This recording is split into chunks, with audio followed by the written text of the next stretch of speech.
ফের বিজেপির বিক্ষোভের মুখে কালীঘাট তৃণমূলের সাংসদ সৌগত রায়। এই হচ্ছে সেই সময়ের ছবি আপনারা দেখতে পাচ্ছেন, যে ভিডিও ভাইরাল হয়েছে, যেখানে দেখা যাচ্ছে কলকাতা বিমানবন্দর চত্বরে সৌগত রায়ের গাড়ি ঘিরে বিক্ষোভ। ছবিটা একবার দেখুন।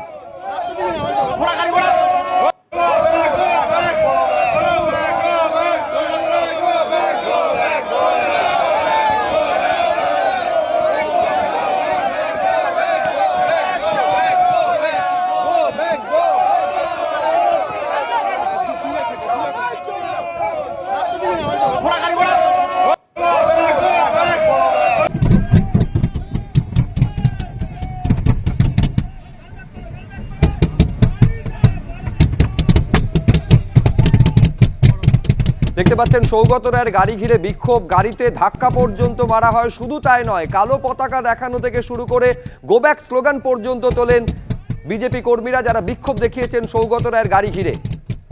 সরাসরি কথা বলবো, আবির দত্ত আমাদের প্রতিনিধি এই মুহূর্তে রয়েছেন। আবির, কি ঘটলো সেই সময়?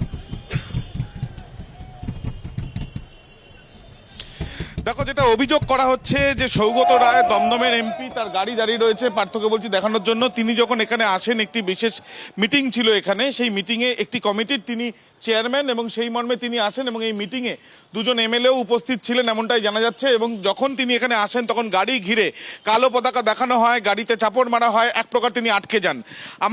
আমরা যেটা দেখি যে সেখানে দীর্ঘক্ষণ এখানে আটকে থাকার পরে তার নিরাপত্তা রক্ষীরা তারা নিয়ে যাচ্ছেন ভেতরে মিটিংও ইতিমধ্যে হয়েছে।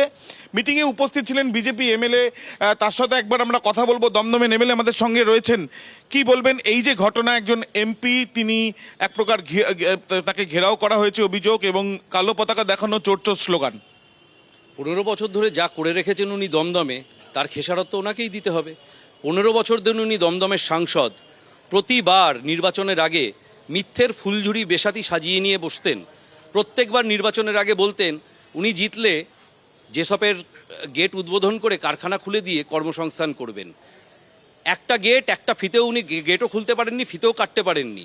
উপরন্তু চোর কাউন্সিলরগুলোকে দিয়ে যেসবের চারদিকে গোল গোল করে শীত কাটিয়ে যেসবের ভিতরে সমস্ত মেশিনারি, লোহা যা কিছু ছিল সব বিক্রি করে দিয়ে পুরসভার chairman, vice chairman, MLA, MP মিলে ভাগ বাটোয়ারা করে কাউন্সিলরদের সাথে খেয়েছেন, কোম্পানিটাকে তালা ঝুলিয়ে লাটে তুলে দিয়েছেন।